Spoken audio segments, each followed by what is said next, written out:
Pascoal, estamos ao vivo.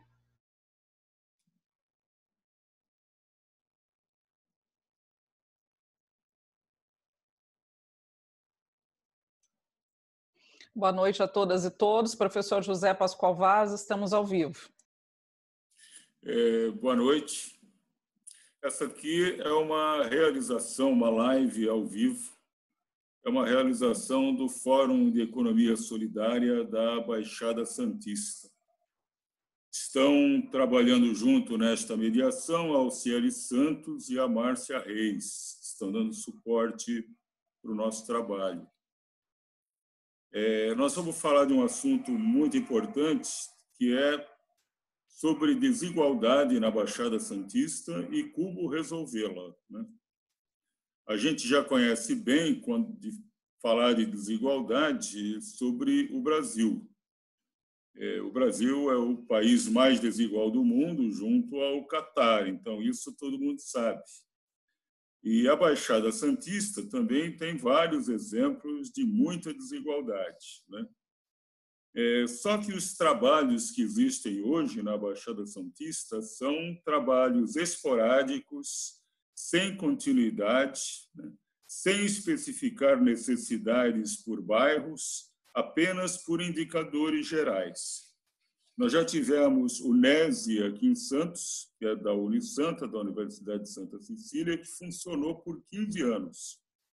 Mas depois do NESE, praticamente mais nada foi feito. E isso faz muita falta para a gente, enfim, para a população tomar a decisão do que pressionar as autoridades, de onde colocar o dinheiro e, enfim, o dinheiro que é escasso e que vai ser cada vez mais escasso agora, pelo menos nos próximos 2 ou 3 anos.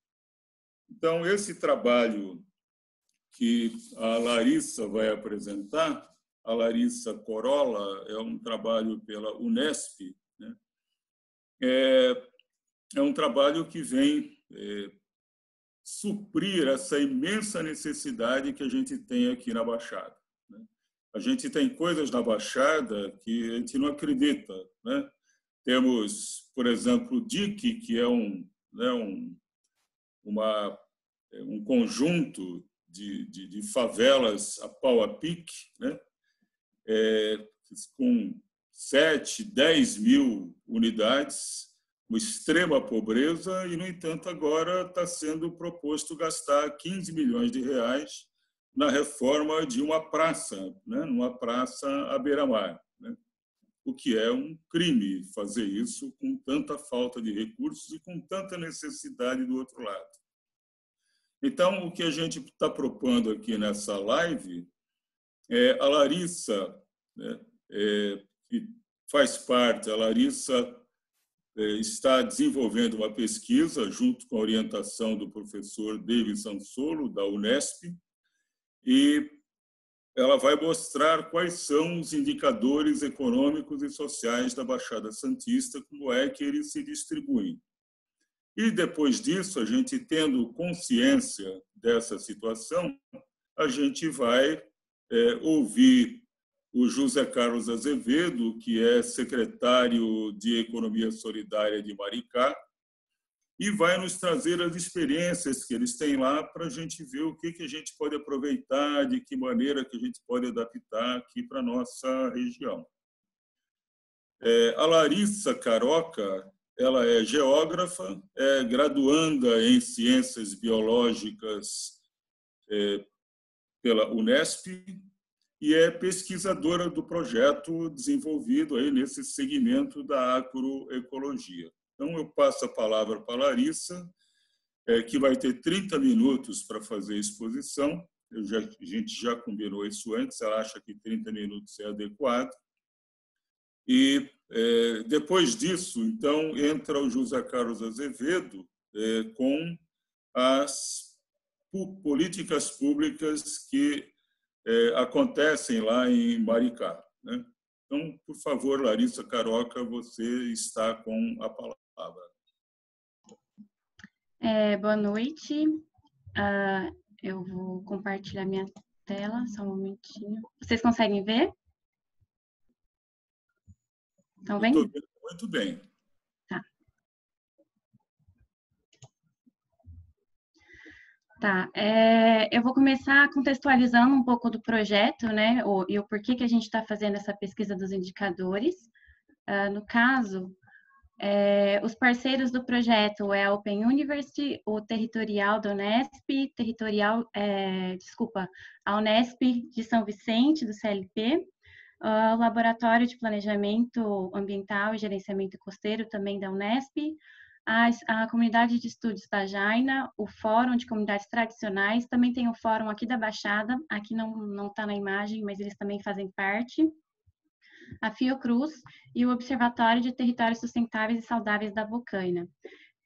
No caso, o projeto ele tem como principal objetivo promover a agroecologia e a economia solidária através da participação de organizações comunitárias. Entre essas organizações entram agricultores, indígenas, mulheres, quilombolas e todos os grupos que se identificarem, né? O projeto ele é composto por integrantes dos 3 países, né? No caso, no âmbito do Reino Unido, da Bolívia e do Brasil. Os territórios envolvidos são o Vale Central da Bolívia, todo o litoral de São Paulo e o litoral sul do Rio, no caso Angra e Paraty. Uma das propostas do projeto é trazer os indicadores de desigualdades sociais e relacionar isso com essas organizações comunitárias. Também identificar as questões de gênero, né, tanto nas organizações quanto na questão da desigualdade também. Então, assim, é um projeto que está na fase inicial. Inicialmente, a gente está só com o mapeamento das desigualdades sociais gerais, que no caso é essa etapa que eu vou apresentar agora, e posteriormente será feito uma análise mais descritiva, né? Como se fosse um estudo de caso, porque aqui a gente vai identificar quais são os municípios que estão em maior vulnerabilidade e quais não, para depois, numa análise mais profunda, através dos setores censitários, a gente poder descobrir em quais locais de cada município essa vulnerabilidade é maior. O recorte territorial do projeto em si são 17 municípios, todos que fazem limite com o mar. Então, pega todo o litoral, né, de São Paulo e do Rio, do sul do Rio. Para hoje, eu vou trazer os indicadores da Baixada Santista, né, que foi pedido do Newton. E não estranhem, Cubatão vai aparecer também nesse mapeamento, mas como ele estava fora do projeto, ele vai aparecer de uma maneira diferente, mas os dados ele vai fazer parte dos dados também, tá bom? Então, dos indicadores, foi selecionado cerca de 14 indicadores de 2 índices, né? O índice de desenvolvimento municipal e o índice de vulnerabilidade social. Do IDHM, ele tem cerca de 6 a 10 indicadores, foram retirados 4 indicadores, e do IVS tem cerca de 16 indicadores, onde foram retirados 10 indicadores. Esses indicadores, eles foram todos selecionados com base nas condições de acesso ao serviço de saneamento e de mobilidade, questão de saúde, né, de quanto tempo de vida, mortalidade, acesso à educação e as condições de trabalho e renda de todos esses municípios. Do IDHM, os 4 indicadores que foram retirados para o projeto foi a escolaridade da população adulta, que no caso seria o percentual de jovens a partir de 18 anos com ensino fundamental completo, esperança de vida ao nascer, a renda municipal per capita e o índice Gini, que mostra, no caso, a desigualdade de renda entre o mais pobre e o mais rico dentro de um município, né? O índice de desenvolvimento humano municipal, no caso, aqui, essa imagem, ela envolve todos os indicadores desse índice, não é ainda o índice desagregado, né, que como eu citei ali. Então, isso aí a gente trouxe só para ver, por exemplo, se quando a gente finalizar, né, analisar cada um desses indicadores, se vai trazer o mesmo resultado, para identificar melhor cada fragilidade mesmo, e não pegar de uma maneira geral. Como aqui pega, que no caso é a média dessas 3 dimensões, longevidade, educação e renda, né? Então, em relação a 2000, o município que teve, no caso, o menor IDHM foi Cubatão. em 2010, o município que passou a ter o menor IDHM foi Bertioga, e o município que permaneceu com o melhor IDHM, né, no melhor cenário, foi Santos. Em relação aos jovens com fundamental completo, o município também com melhor IDHM, com melhor percentual, melhor cenário, né, permaneceu em Santos, e o pior permaneceu em Bertioga, tanto em 2000 quanto em 2010. Embora dê para observar pela imagem que os níveis aumentaram, né, de um para outro, o cenário permaneceu para esses dois municípios.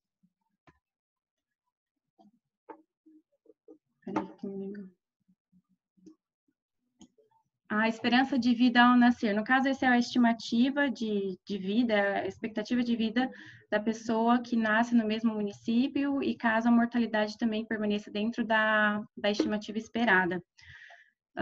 Em 2000, o município que teve o melhor desenvolvimento da expectativa foi Santos, e em 2010 passou para Guarujá. Então, Guarujá começou a ter uma melhor qualidade de vida, né, digamos, com 76 anos, e Santos, que antes era 73, permaneceu nessa faixa de 70 a 80 anos.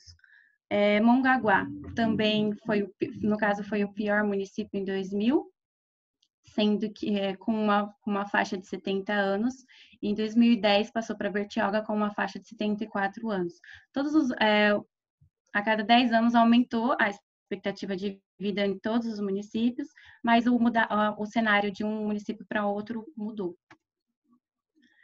Em relação à renda per capita, Santos continuou com o melhor cenário, comparando com os 9 municípios.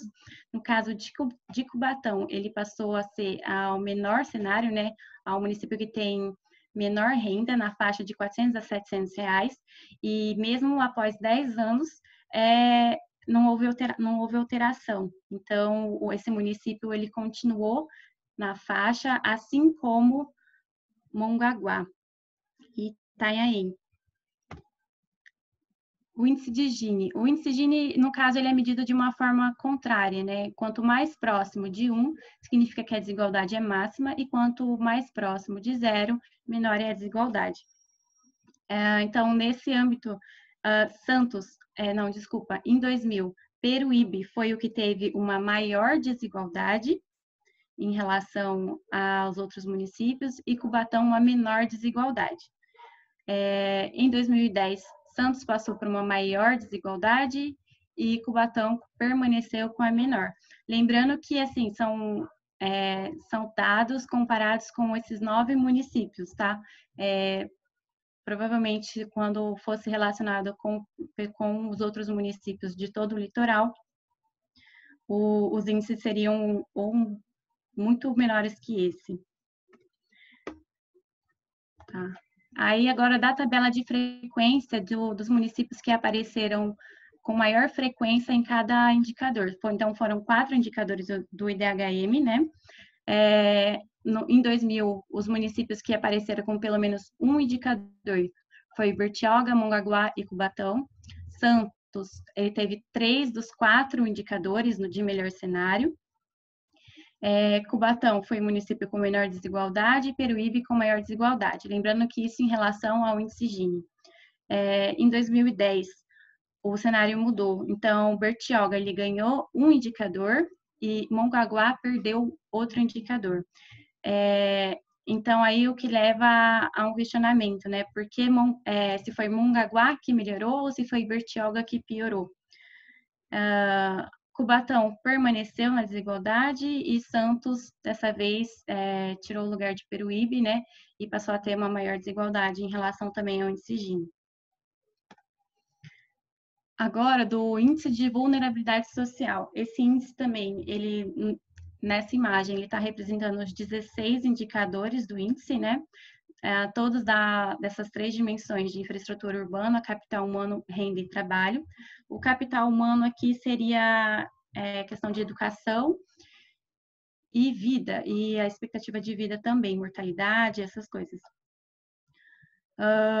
No caso do índice de vulnerabilidade social, a gente conseguiu separar por gênero, né, os indicadores, então foi possível separar entre homens e mulheres, lembrando que alguns dados, como esses são dados assim, que ocorrem a cada 10 anos, podem haver alguns problemas ou algumas modificações durante a coleta e até durante a parte operacional mesmo. O município aí no caso a leitura do IVS também ela é inversa ao do IDH. Então,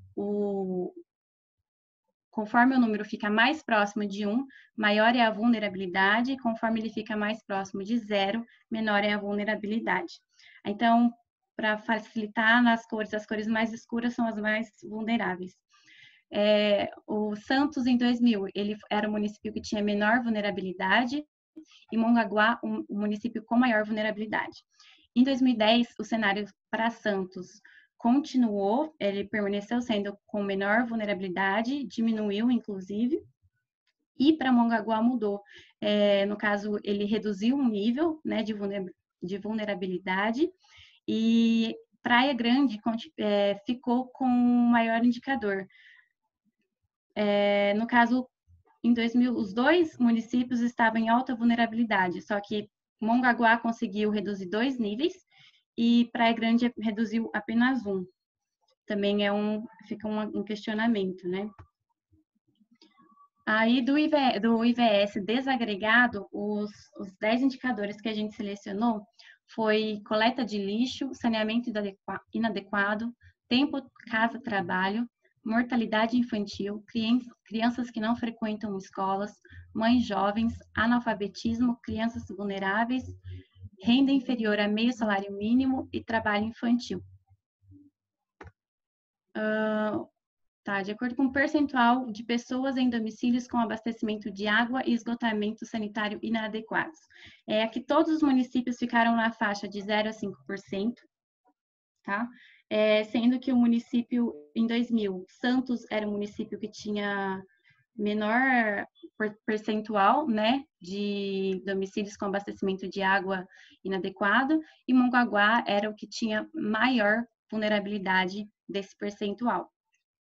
Em 2010, o cenário mudou para os dois municípios.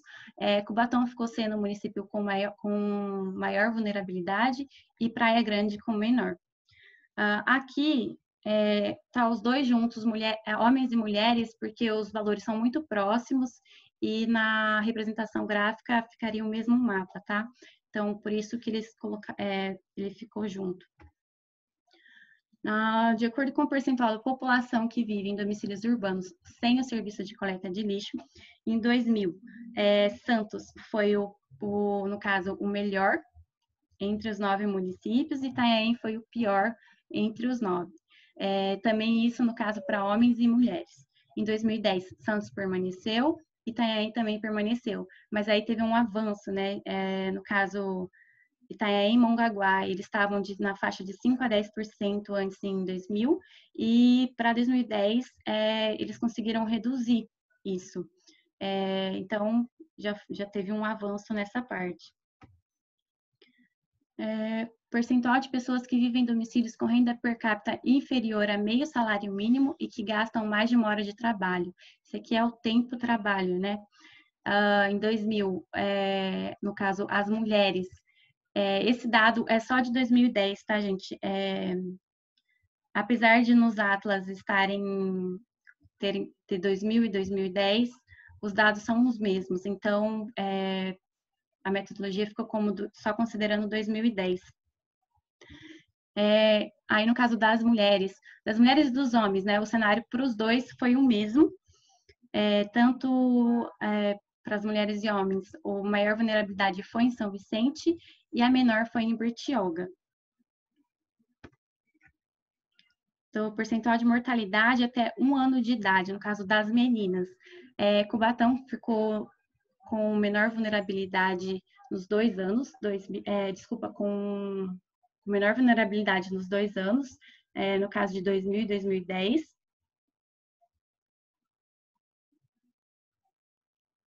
E Santos também com menor. Aí, no caso, São Vicente, vocês podem observar que ele ficou no mesmo nível, então não houve modificações em relação a esse indicador da Baixada. Os outros municípios, eles todos reduziram um nível, né? E só ficou São Vicente mesmo com sem alteração nenhuma. Do percentual de meninos até 1 ano de idade, em 2000, com maior vulnerabilidade foi Cubatão, e com menor vulnerabilidade foi Santos. Chegou em 2010, Santos passou para menor vulnerabilidade também, permaneceu então, só que a maior vulnerabilidade passou para Bertioga. Também teve redução de da maioria dos municípios, salvo São Vicente e Praia Grande, mas mesmo assim Bertioga continuou com a maior vulnerabilidade comparado com eles. Da porcentagem de meninas de 6 a 14 anos que não frequentam a escola. Peruíbe foi o município que teve maior vulnerabilidade em 2000 e Santos com menor. Em 2010, Bertioga passou a ser o município com menor vulnerabilidade, reduziu um nível junto com os outros municípios, e Guarujá passou a ter maior vulnerabilidade. Aí que é um destaque para Peruíbe, né? Ele estava na faixa antes de 6 a 9% de vulnerabilidade em 2000, e 2010 ele passou para a faixa de 0 a 3%. Então, também teve algum avanço nesse município. Dos meninos de 6 a 14 anos que não frequentam a escola. Em 2000, Santos ficou com menor vulnerabilidade e Bertioga com maior vulnerabilidade. No caso, Santos e Cubatão. No caso aí, só Santos ficou na faixa de 0 a 3%, todos os outros municípios ficaram na faixa de 3 a 6%. E em 2010, o cenário mudou, sendo que São Vicente, Praia Grande, Guarujá e Bertioga continuaram, né, na faixa de 3 a 6%, e todos os outros diminuíram para 0 a 3%, sendo o de menor vulnerabilidade em Peruíbe e o de maior em Guarujá.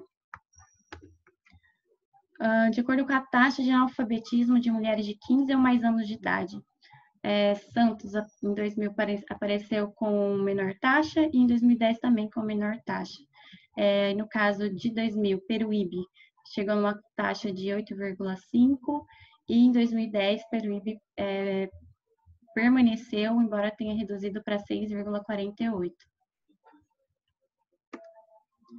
Dos homens de 15 anos ou mais de idade, a taxa de analfabetismo em Santos também foi a menor em 2000 e 2010.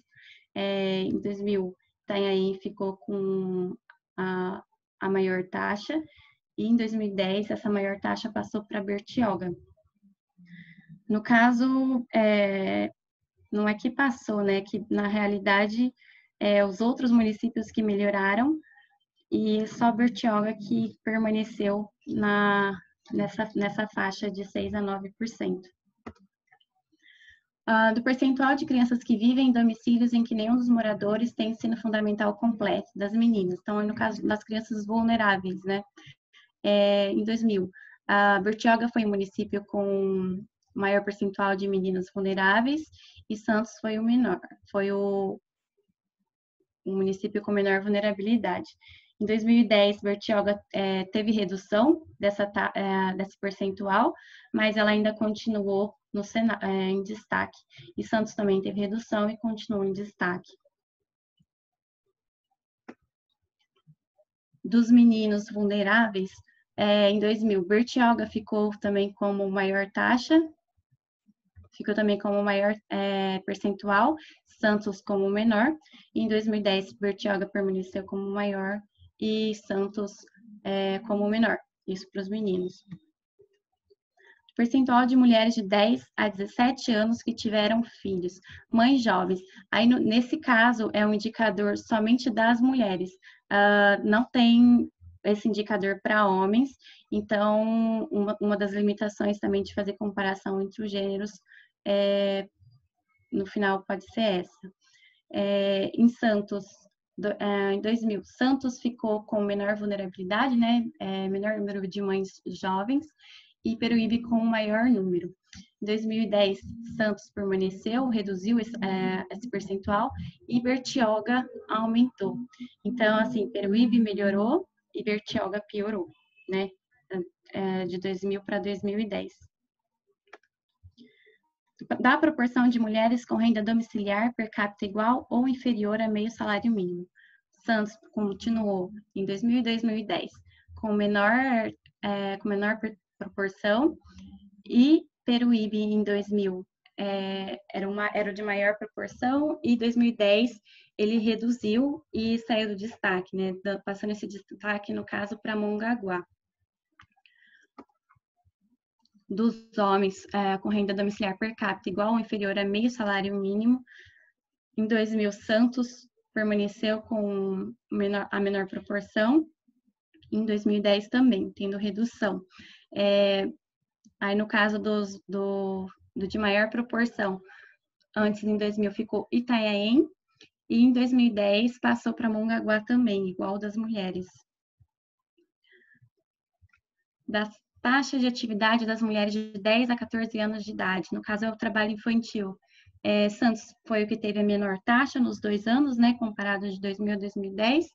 Mongaguá, em 2000, era o que tinha a maior taxa. Mongaguá e Peruíbe, né, mas Mongaguá foi o que teve maior valor. E em 2010 ficou para Peruíbe. Então, Mongaguá melhorou, né, no caso, essa taxa foi reduzida, e Peruíbe também reduziu 1, mas Mongaguá conseguiu reduzir 2 níveis, né? Do trabalho infantil dos homens, no caso, Cubatão foi o município que teve menor taxa de trabalho infantil dos meninos. Em 2000, os 2 municípios com maior taxa era Bertioga e Peruíbe, sendo que Peruíbe ficou com destaque. Em 2010, Bertioga e Peruíbe se igualaram aos outros municípios, né? Mas Peruíbe permaneceu com a maior taxa. Aí dá para observar que aqui Mongaguá também, ele estava na taxa de 10 a 15 e passou para 0 a 5. Agora, na tabela de frequência dos municípios para cada indicador. No caso aqui, Peruíbe, ele acumulou 4 dos indicadores do cenário mais vulnerável, né, de pior cenário, e Santos ficou com 8 indicadores de melhor cenário, no caso, de cenário menos vulnerável. Isso no caso das mulheres. Lembrando que das mulheres são 10 indicadores, porque tem as mães jovens. Dos homens vai ser em relação a 9 indicadores. Aí, em 2010, os municípios que apresentaram vulnerabilidade igual, digamos assim, o número de indicadores foi Bertioga, Cubatão e Peruíbe, né, apresentando cada um 2 indicadores, e Santos de 7 para 10, 7 de 10 indicadores no melhor cenário. Dos homens, Itanhaém, em 2000, foi o município mais vulnerável, acumulando 3 indicadores, e Santos foi o menos vulnerável, acumulando 7 indicadores. Em 2010, Bertioga passou a ser o município mais vulnerável, acumulando 3 também indicadores, e Santos continuou com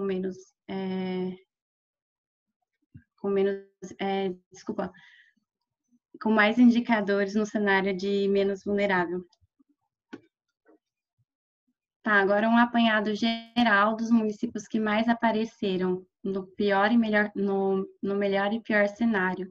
Em relação a índices de vulnerabilidade das mulheres, Santos apareceu com 8 de 10 indicadores no melhor cenário, e Peruíbe com 4 de 10 indicadores no pior cenário.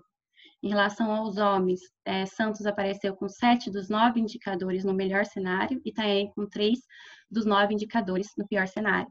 Em relação ao IDHM, Santos apareceu com 3 dos 4 indicadores, e Bertioga, Mongaguá, Peruíbe e Cubatão permaneceram cada um com um indicador, que no caso seriam os 4 selecionados mesmo. Os outros municípios ficaram todos com 0, tá? IVS Mulheres de 2010. Santos teve 7 dos 10 indicadores, né? Ele perdeu 1. Bertioga, Cubatão e Peruíbe ficaram com 2 indicadores cada município do pior cenário. Homens tiveram de 5 indicadores no melhor cenário, perdeu também 2 indicadores, no caso, de melhor cenário em Santos. Bertioga, no caso, mudou, né, o cenário. Itanhaém antes era o pior para homens, e agora Bertioga passou a ser o pior, com 3 dos 9 indicadores. Em relação ao IDHM, Santos acumulou 2 indicadores de 4, e Bertioga, 2 indicadores de 4 no pior cenário. E é isso, gente.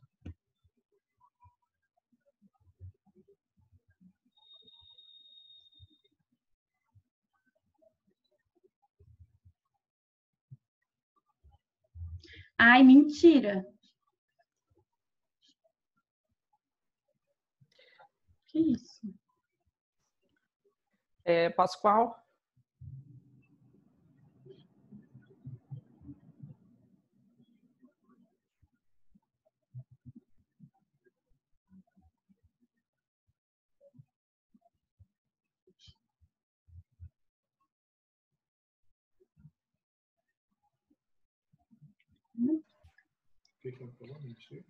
Márcia, o Pascoal, consegue dar destaque para ele? Larissa.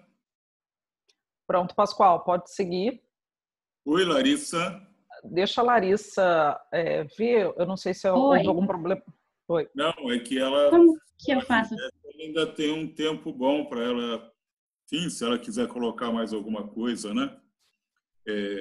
Mas parece que ela já terminou. Vocês ainda estão vendo a minha tela? Oi. Sim, Larissa, nós vemos a sua tela. Você pode parar a projeção e seguir normalmente. Estamos acompanhando você.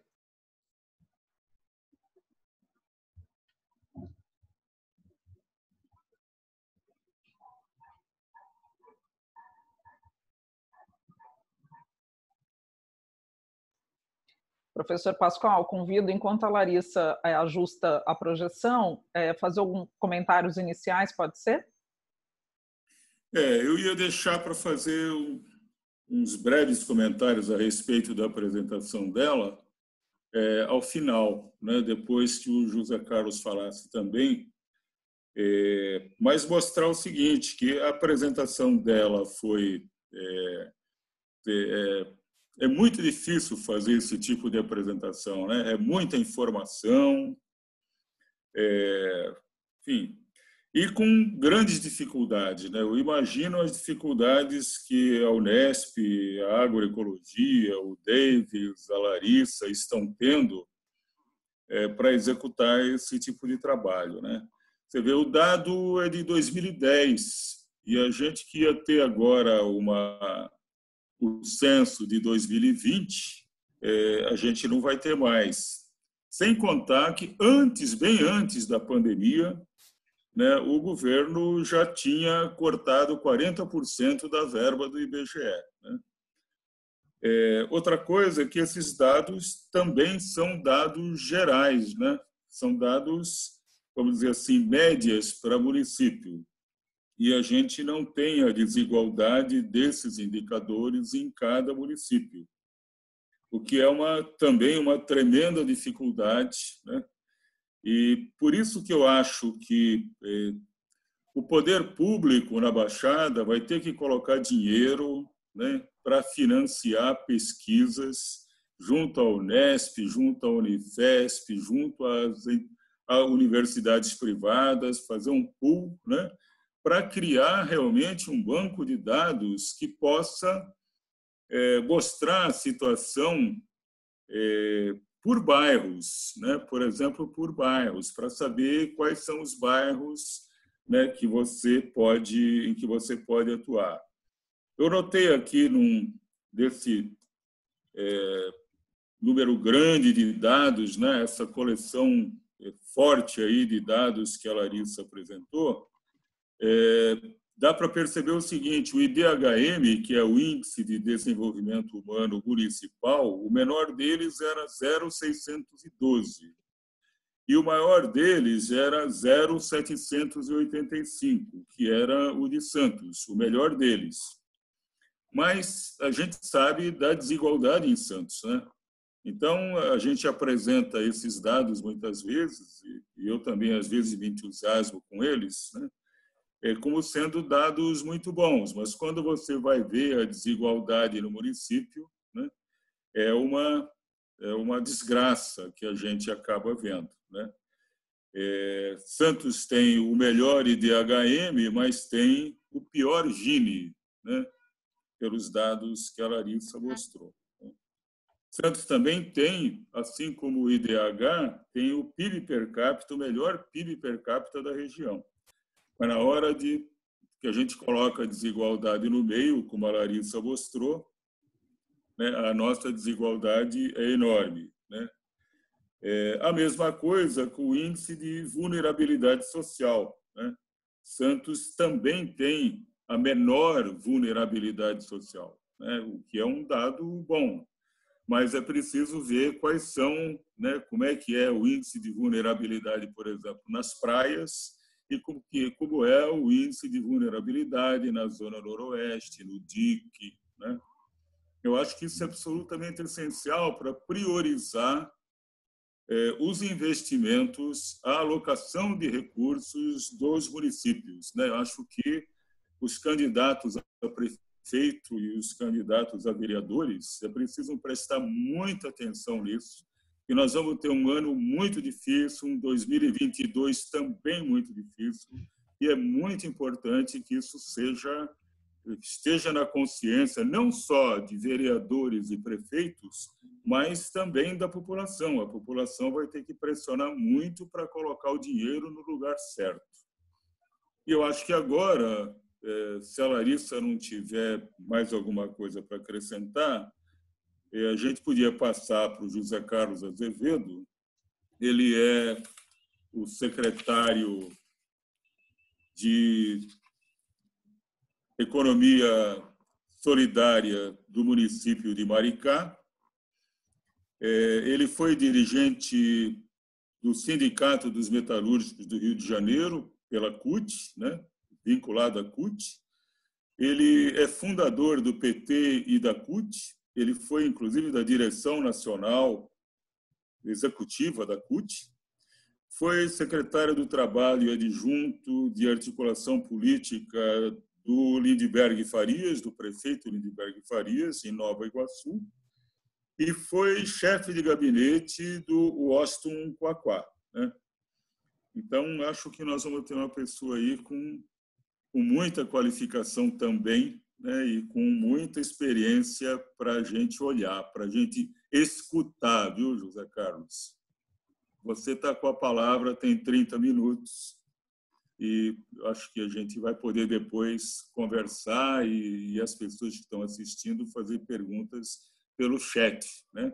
E eu aproveito para pedir para as pessoas que compartilhem, né, nos seus Facebooks, compartilhem esta apresentação, para a gente ter cada vez mais um número maior de pessoas tomando consciência dessas situações todas que foram apresentadas pela Larissa e das possíveis soluções que serão apresentadas pelo José Carlos. Vamos lá, José Carlos.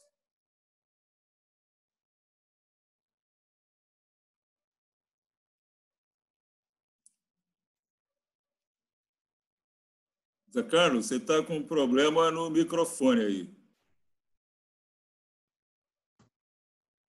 Agora sim. Agora está. Como eu estava falando, o anfitrião nesse caso não sou eu. O anfitrião nesse caso é a cidade de Maricá, o governo de Maricá e os programas sociais que nós desenvolvemos na cidade de Maricá. Está dando para ouvir bem? Está dando para ouvir? Sim, nós estamos ouvindo perfeitamente. Sim, sim. A cidade de Maricá é uma cidade que fica a 50 quilômetros do Rio. É uma cidade que fica na região metropolitana do Rio de Janeiro. É uma cidade que tem aproximadamente 160 mil habitantes, Nós temos um governo do PT instalado aqui, nós estamos indo para o 12º ano. O primeiro governo do PT aqui foi o companheiro Washington Quaquá. Ele se reelegeu, ficou 2 mandatos na cidade e, em seguida, ele elegeu o sucessor dele, o atual prefeito, Fabiano Horta.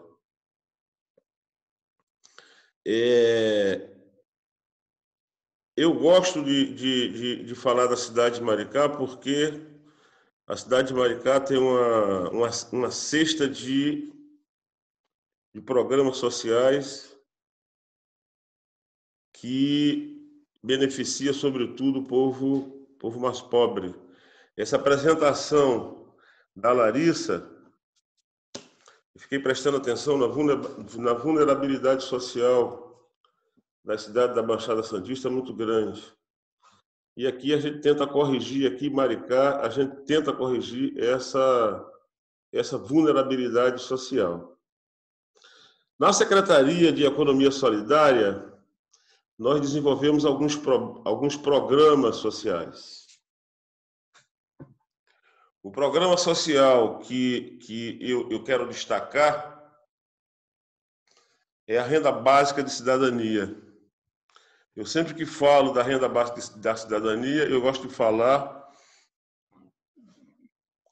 do vereador do PT, Eduardo Suplicy, e na época do senador, que é o nosso eterno senador do PT, Eduardo Suplicy.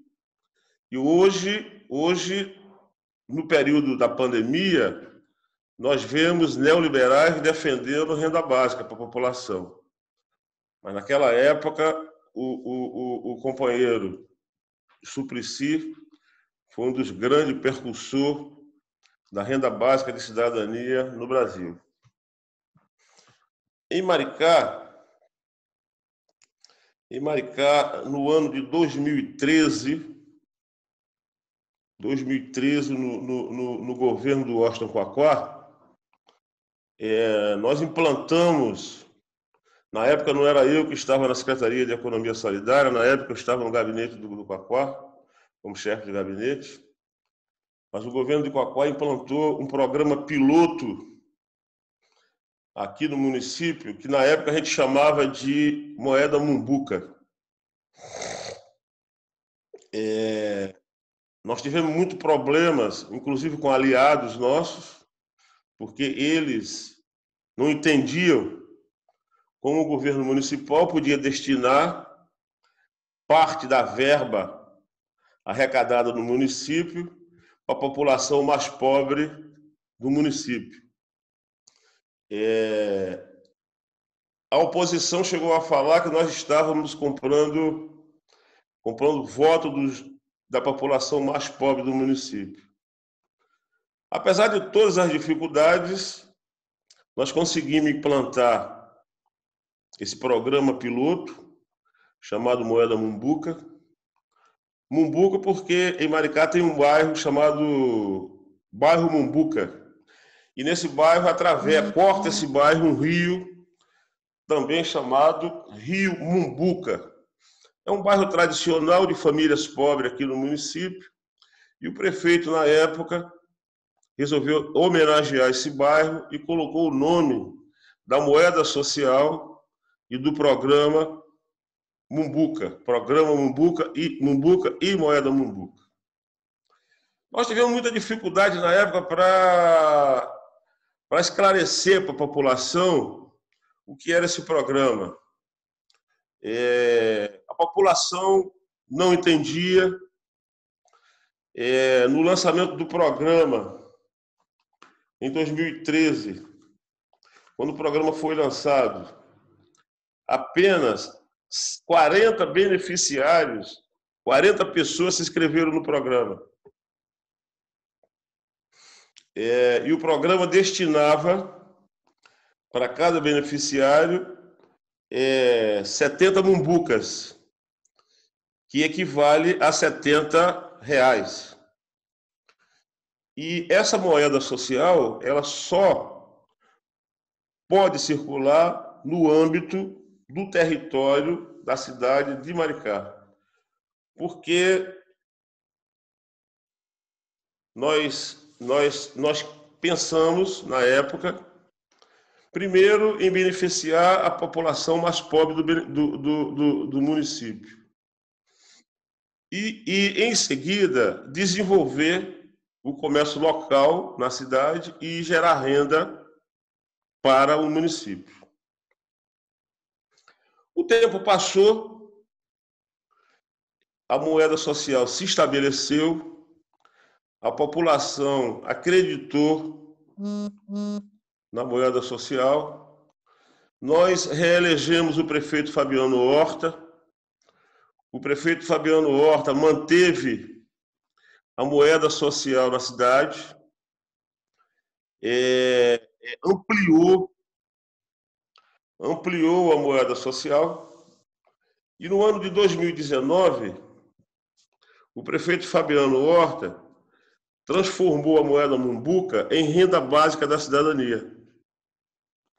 Hoje, no município, nós temos inscrito no programa 42 mil pessoas. Cada pessoa recebe do município 130 mumbucas, que equivale a R$130. Para se inscrever no programa e para acessar o programa, nós estabelecemos os seguintes critérios. A família tem que ter uma renda de, no máximo, 3 salários mínimos. A família tem que estar estabelecida no município de Maricá por, no mínimo, 3 anos morando na cidade. E a cabeça da família, ela tem que estar inscrita no NIS, que é um número de inscrição social do governo federal, que é coordenado pela Caixa Econômica Federal. A família preenchendo esses 3 critérios, ela pode acessar o programa. Cada membro da família recebia 130 mumbucas, 130 mumbucas, que equivale a R$130. Com o advento da pandemia, o prefeito Fabiano Horta, sensibilizado com o problema, com a situação das famílias mais pobres no município, aumentou o valor do programa de R$130, 130 mumbuca, que equivale a R$130, para 300 mumbuca, que equivale a R$300. O prefeito baixou um decreto estabelecendo essa alteração do programa por 3 meses. Após 3 meses, ele enviou um novo decreto à Câmara e prolongou o benefício por mais 3 meses. Hoje nós podemos assegurar que esse programa, que beneficia 42 mil pessoas no município que tem aproximadamente 160 habitantes, 160 mil habitantes, é praticamente 1/3 de beneficiários desse programa. Com certeza, é o maior programa de transferência de renda do mundo. É uma moeda social eletrônica, talvez seja a única moeda social eletrônica estabelecida no Brasil. Esse programa é coordenado pela Secretaria de Economia Solidária. Com o advento da pandemia, o governo Fabiano Horta instituiu 2 programas de apoio à população mais pobre do município. Um programa chamado PAT, Programa de Apoio ao Trabalhador. O trabalhador informal ou trabalhador inscrito no MEI, com o advento da pandemia, ele se inscreve no programa. Quem coordena esse programa não é a Secretaria de Economia Solidária, é a Secretaria de Desenvolvimento Econômico do município. A Secretaria de Economia Solidária, ela é fonte pagadora desses programas, porque é pago em moeda mumbuca. O trabalhador informal ou trabalhador inscrito no MEI, ele se inscreve no programa e mensalmente ele recebe R$ 1.040. Programa de Apoio ao Trabalhador, PAT. Também foi instituído outro programa, PAI, Programa de Apoio à Empresa. O bar, o restaurante, a padaria, com dificuldades nesse período de pandemia, ele envia a folha de pagamento para a Secretaria de Desenvolvimento Econômico, a Secretaria de Desenvolvimento, a empresa com até 20 trabalhadores formais. A Secretaria de Desenvolvimento Econômico organiza e a Secretaria de Economia Solidária paga a esses trabalhadores, através da moeda mumbuca, R$ 1.040 por trabalhador. Nós, em Maricá, queremos atingir a meta de universalidade do programa RBC. Nós já traçamos uma meta até 2022, esse programa ser universalizado para todos os habitantes do município.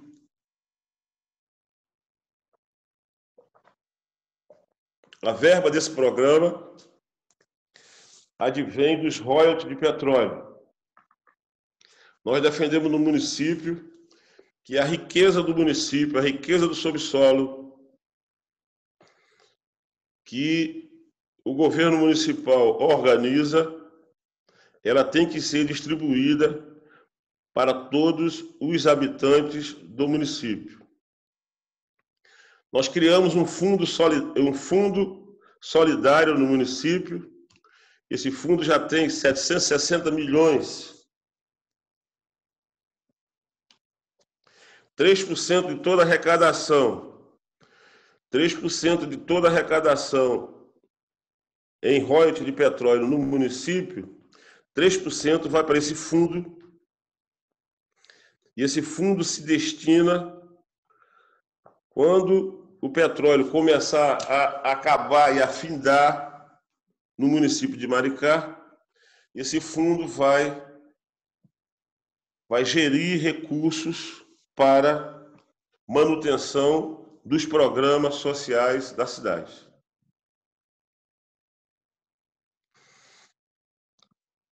Nós, na Secretaria de Economia Solidária, também temos um programa chamado Mumbuca Indígena. Nós, no município de Maricá, tem 2 tribos indígenas. Cada habitante indígena da cidade recebe 300 mumbucas, que equivale a R$ 300. Isso em moeda eletrônica, todo mês creditado na conta dos índios. Na Secretaria de Economia Solidária, nós temos uma horta comunitária. 30 lotes de 300 metros quadrados num bairro aqui do município. A Secretaria de Economia Solidária, em parceria com o MST, cada lote desse é destinado para um morador do bairro. Um programa que treina os moradores para trabalharem nas hortas, para plantar sem agrotóxico e colher, comercializar e gerar renda no município. Nós estamos em fase de instituição de um programa da Secretaria de Economia Solidária, um programa chamado Mumbuca Futuro. Esse programa se destina aos jovens do município.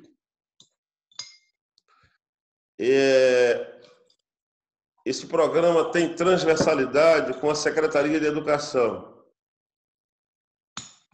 Nós vamos treinar jovens para dar aula no município, no currículo extra de cooperativismo, de associativismo, de economia solidária, de empreendedorismo, de agroecologia. Essas matérias entrarão no currículo dos alunos e o aluno que comprovar ao final do mês que obteve 75% de frequência nessas aulas, ele recebe 50 mumbucas. E ao término do ciclo anual, o aluno que comprovar que no período anual ele frequentou 75% das aulas, ele recebe em caderneta de poupança depositada no seu nome R$ 1.200. Esses R$ 1.200 vão fazer parte de uma poupança de todo o ciclo estudantil do aluno. Quando o aluno terminar o segundo grau, se ele quiser, ele já munido das ferramentas que obteve nas aulas do Mumbuca Futuro.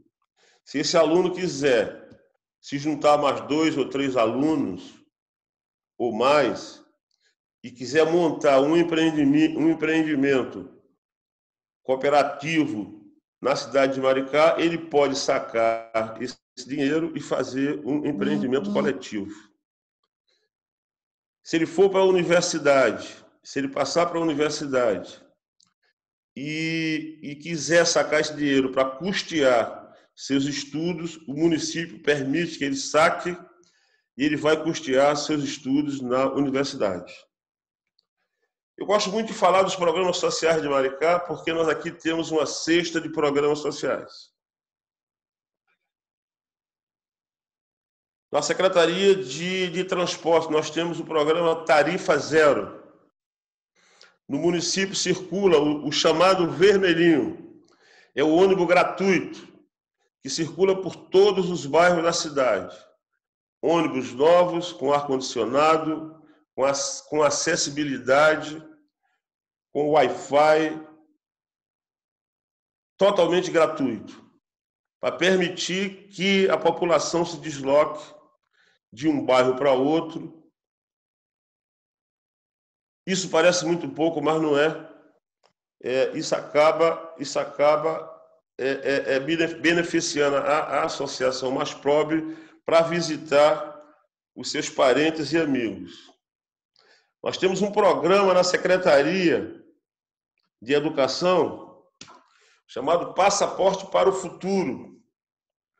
O aluno faz inscrição no vestibular, residente em Maricá, ele faz inscrição no vestibular. Se ele passar no vestibular, a prefeitura paga a mensalidade estudantil dele e, ao término do ciclo estudantil dele, ele faz uma prestação de conta voluntária para o município de Maricá. É isso. Estou aberto a perguntas e eu vou ficar por aqui. Já falei 6h30, 7h40 minutos. 30 minutos. Ok?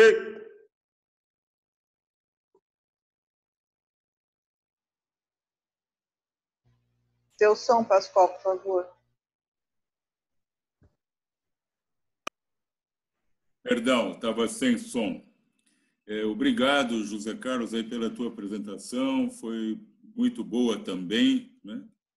E a gente chega a ficar entusiasmado. Eu, da minha parte, só vou fazer um comentário que eu achei assim sensacional, né? Prever o fim do petróleo, né? Sim. Porque a gente sabe que o petróleo é finito. O petróleo vai acabar, né? Sim. E é até bom que daqui um pouco a gente pare de usar petróleo, porque do jeito que está a natureza por aí, né? A natureza agradece. Então, esse fundo é um fundo muito bem bolado, precisa de muita coragem para um município pequeno fazer esse tipo de fundo. Eu achei muito legal isso. Outra pergunta que eu queria fazer para você, depois eu não tenho mais perguntas, é sobre tarifa zero. Vocês têm tarifa zero lá em Maricá? Sim. Tem? Nós temos o famoso vermelhinho. Tem. O famoso EPT, Empresa Pública de Transporte, que circula em todos os bairros do município de graça, gratuito, tarifa zero.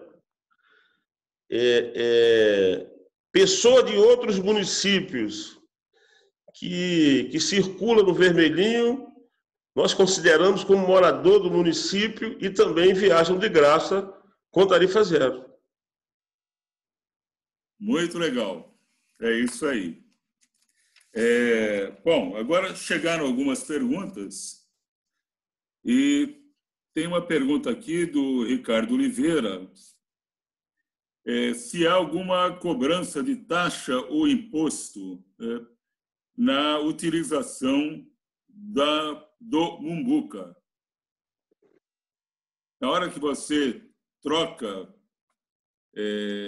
por Mumbuca, se há alguma taxa, enfim, algum pedágio, né, entre Mumbuca e o real, para o turista, né? A moeda Mumbuca é uma moeda como qualquer outra, Nós, no município, temos um banco social, um banco comunitário no município, que também é regido pelo Banco Central, pelas normas do Banco Central. Apesar desse banco ser um banco comunitário e popular, com viés destinado a empréstimo tarifa zero para pequenos empreendimentos, esse banco é um banco regido pelo Banco Central. Nós temos o banco, e o banco tem uma plataforma chamada É Dinheiro. A Prefeitura de Maricá, a Secretaria de Economia Solidária, manda a listagem de beneficiários para a Prefeitura. A Prefeitura acredita o valor em real no Banco Mumbuca. O Banco Mumbuca transforma esse valor em real em Mumbuca e credita na conta e no cartão eletrônico de cada beneficiário. Então, o que é que a gente pretende com esse programa? A gente pretende duas coisas. Primeiro, beneficiar a população mais pobre. E segundo, o desenvolvimento local. O beneficiário, ao comprar no comércio local, o banco cobra do comerciante 2% do valor da compra. Os cartões de crédito comum cobram 4%. O banco cobra 2% para a capitalização do próprio banco. Paga 2%, o comerciante paga 2% para o banco. O beneficiário do cartão não paga. Agora, quem paga é o comerciante credenciado. Nós temos no município de Maricá 6.600 comércios credenciados a receber e a trabalhar com a moeda Mumbuca. Comércio legalizado e comércio informais. Se você vier em Maricá, você vai encontrar o pipoqueiro na praça, um trabalhador informal, ele vende a pipoca e recebe em Mumbuca. O cara que vende a cocada dele na praça, ele vende a cocada e recebe em Mumbuca. Ao descontar em Mumbuca, o banco cobra 2% do valor da compra. Ok? Você está dizendo que se ele for trocar Mumbuca por real, ele paga 2%. Ele não troca Mumbuca por real, ele não pode trocar. Ele pode utilizar o cartão na compra comercial na cidade.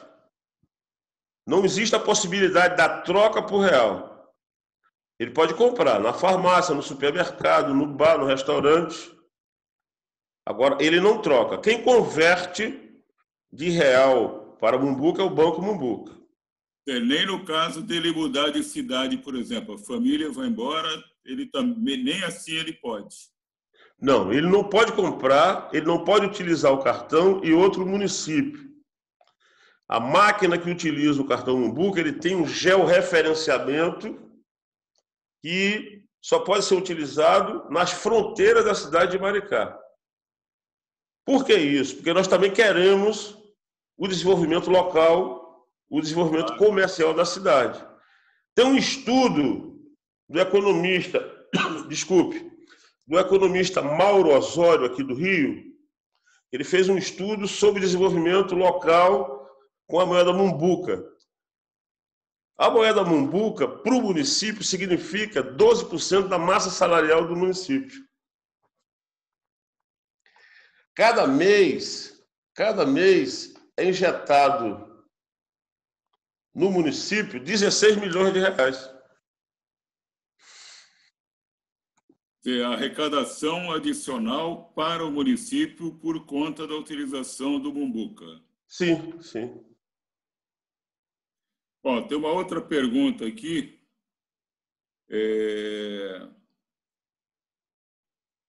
Que é do Ubaldo, é para Larissa. O Ubaldo pergunta o seguinte, Larissa. Ele notou que há uma discordância entre alguns valores, por exemplo, IDH alto, né? E a gente sabe que a desigualdade é alta. Nós já tínhamos conversado entre nós aqui sobre isso, né? A pergunta dele é se o projeto Agroecos se propõe ainda, ou se há no projeto uma intenção de medir a desigualdade nos municípios.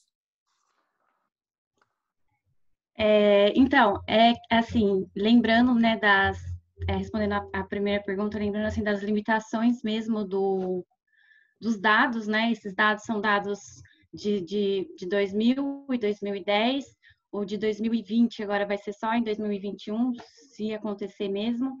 E assim, ele apresenta um IDH alto em relação aos 9 municípios que a gente trabalhou, apesar de ainda apresentar, segundo Santos é considerado um dos municípios com maior IDH, né, do Brasil. Apesar que a realidade mostra para a gente um cenário diferente. Mas, assim, Santos também tem as limitações, tem as desigualdades visíveis, assim como outros municípios. Esses dados, eles só representam o cenário homogêneo para todos os municípios.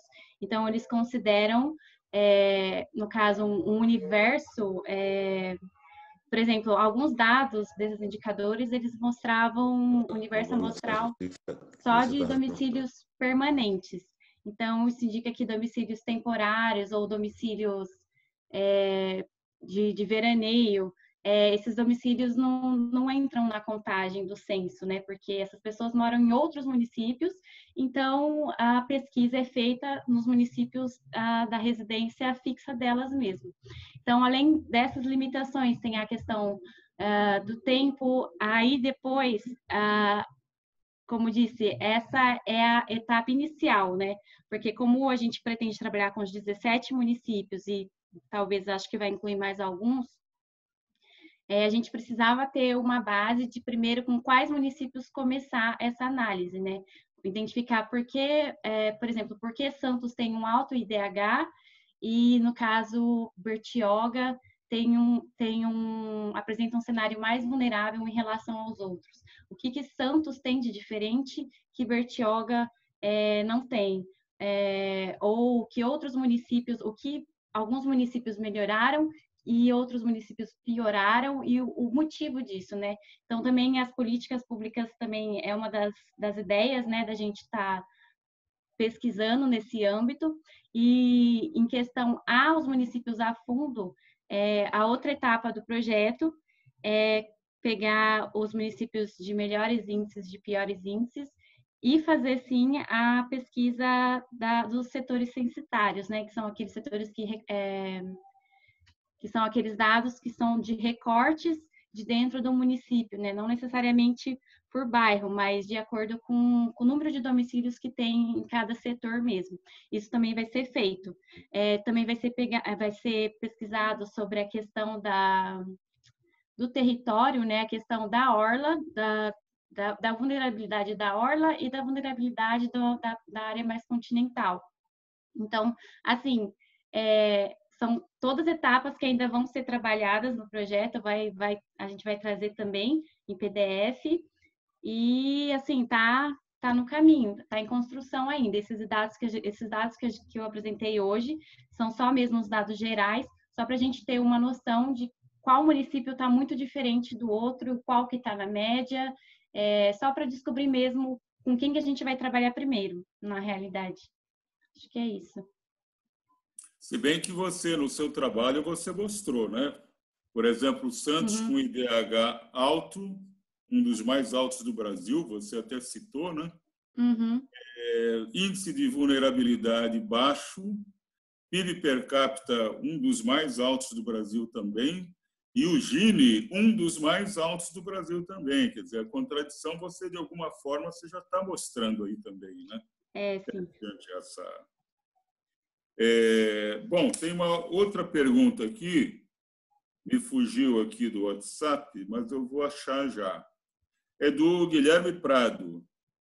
Ele diz o seguinte: os beneficiários, isso aqui é para o José Carlos, os beneficiários da renda básica são pagos por moeda social, né? Você afirmou isso e, enfim, ficou claro que é isso, né? Aí vem a pergunta dele: ela pode ser convertida em reais ou esses recursos são mantidos sempre na rede? Acho que você, de alguma forma, você já respondeu também, né?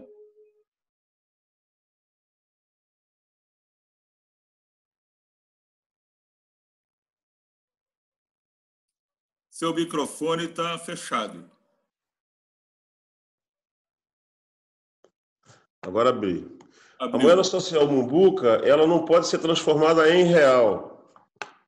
O beneficiário não pode ir no Banco Mumbuca ou em qualquer outro estabelecimento e transformar a moeda Mumbuca em real.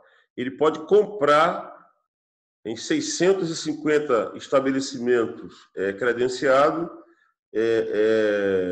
com a moeda Mumbuca, mas ele não pode trocar.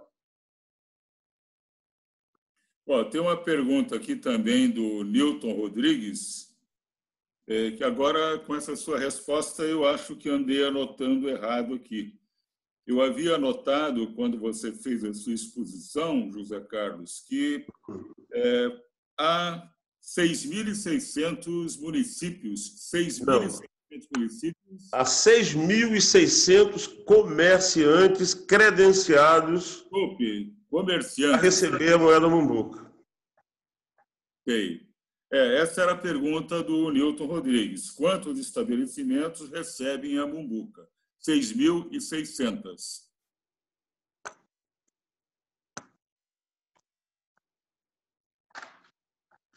Deixa eu ver se tem mais alguma pergunta aqui. Tem as últimas da Dida, Pascoal.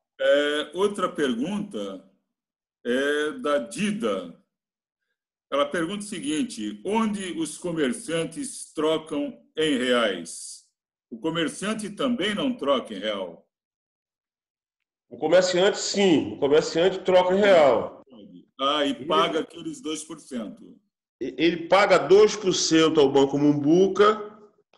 O Banco Mumbuca transforma a moeda Mumbuca em real e deposita numa conta pré-estabelecida pelo comerciante em real, em um banco comum. Entendeu? Tá. Acho que ficou claro. Tem mais uma pergunta aqui da Dida, que é o seguinte: do total de recursos que o município recebe, qual o percentual que vem do petróleo, dos royalties do petróleo? O total de recursos que o município recebe é 1.200 bilhões por ano. A grande maioria vem do petróleo. O percentual exato eu não sei informar, mas a grande maioria vem do petróleo. É daí a necessidade da constituição do fundo, né? Do fundo soberano, exatamente. Porque nós temos consciência que o petróleo ele é finito e nós queremos a manutenção dos programas sociais no município. Não só o petróleo é finito, como o movimento político não para, né? De repente vem alguém aí e mexe nessa distribuição dos recursos do petróleo. Aliás, já tentaram, né, há pouco tempo atrás. Tem uma emenda no Senado para ser votada para diminuir a arrecadação dos municípios.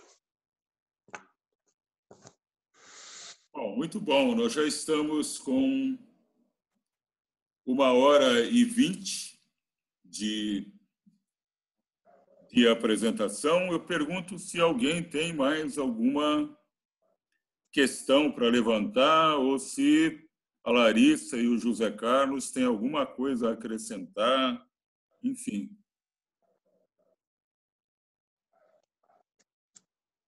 Se não, tem? Não, tenho não. Tem, Larissa? Não. Só queria agradecer Pascoal, mesmo. eu enviei mais uma pergunta para você. Então, a Larissa está já começando a se despedir. Pascoal, tem mais 2 questões aqui. Eu não vi aqui. Uma questão do Flávio Roca, uma questão do Edmir. E uma da Ingrid que eu estou localizando aqui. Tem mais 3 questões. Sim.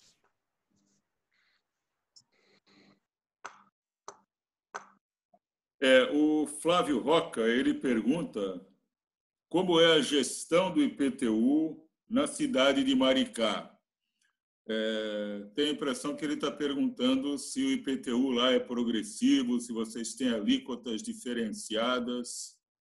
Sim. Para os imóveis mais ricos. Né? Os imóveis mais ricos, o percentual é maior. Os imóveis mais pobres, os bairros mais populares, a alíquota é menor. Nós aqui, a nossa função política aqui, a nossa opção aqui é pelo pobre. O pobre sempre será a nossa meta na cidade de Maricá.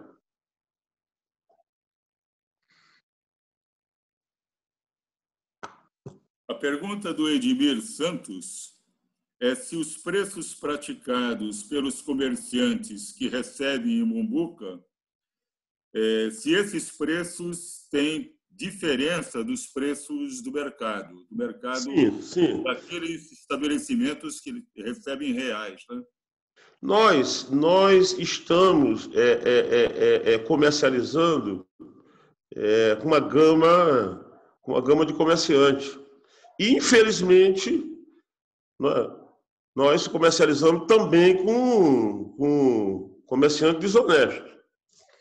Sempre que tem denúncia de comerciante, de usuário da moeda, com comerciantes que cobram ágio porque estão comercializando com a moeda, imediatamente nós descredenciamos o comerciante. Fazemos o primeiro aviso, a primeira advertência. Se o comerciante se manter nessa mesma prática, o banco descredencia o comerciante imediatamente. Muito bom, eu acho que agora terminaram as perguntas. Eu, enfim, coloco mais uma vez aí, se alguém quiser acrescentar alguma coisa. Enfim. Se não, eu peço para a Larissa falar as palavrinhas finais dela e para o José Carlos também. Ok.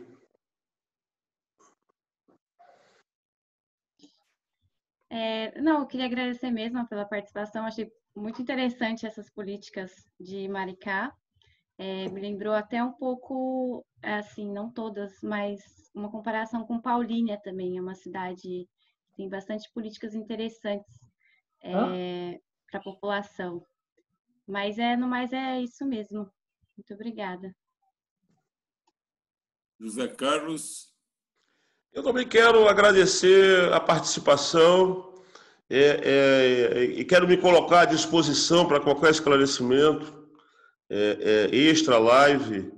É só me ligar, é só me procurar na secretaria, que eu tô à inteira disposição.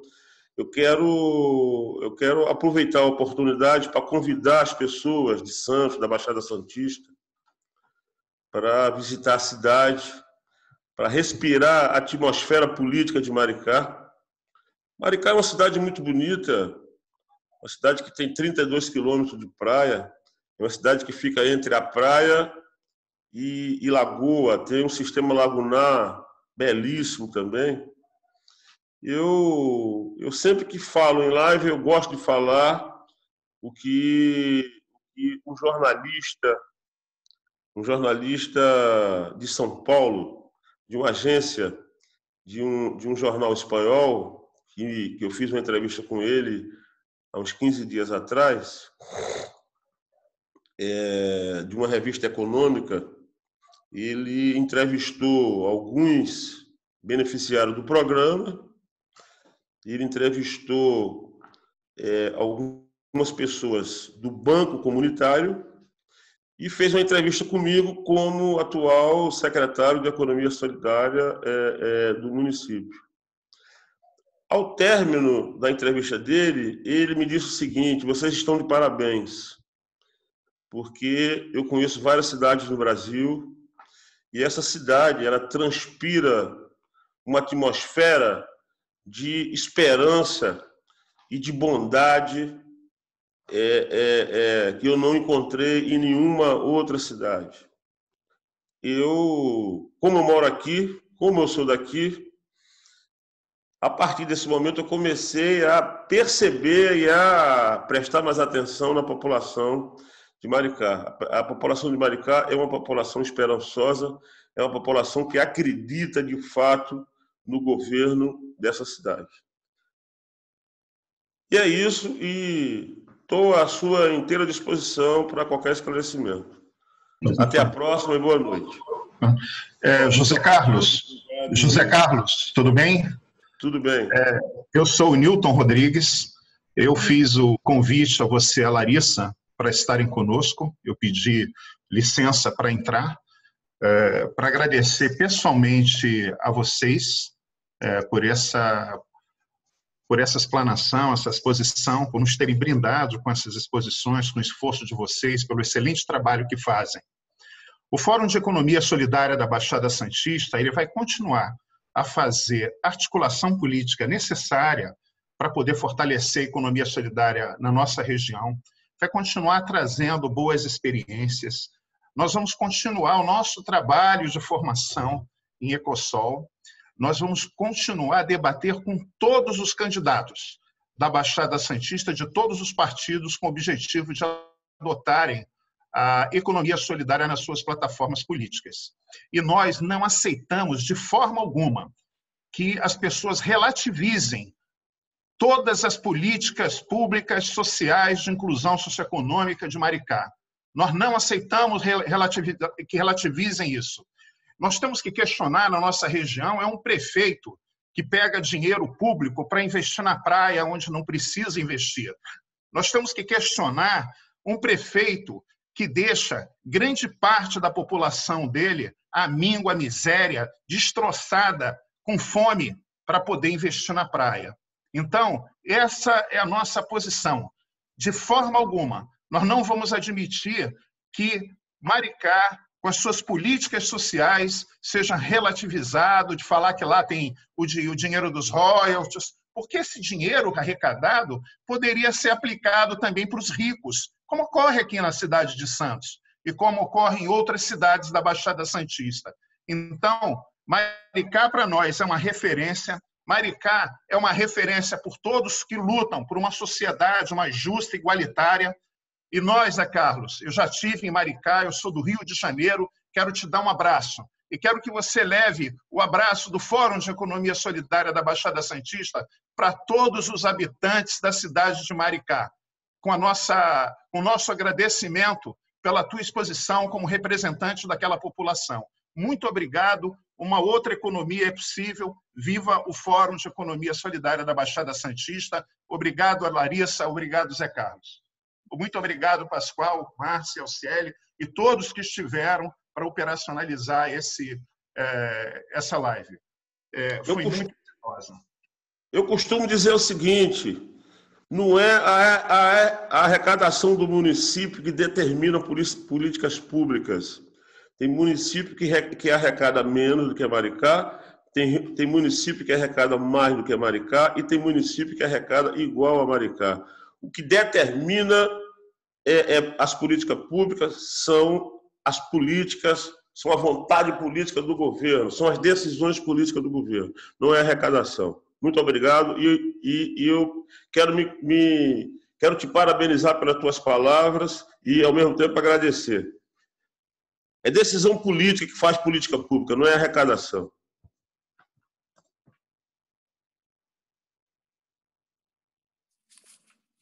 Ok, um abraço. Acho que encerramos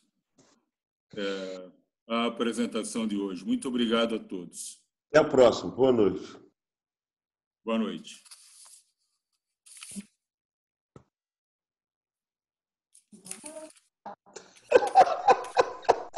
Se você colocar isso no Facebook, vai vir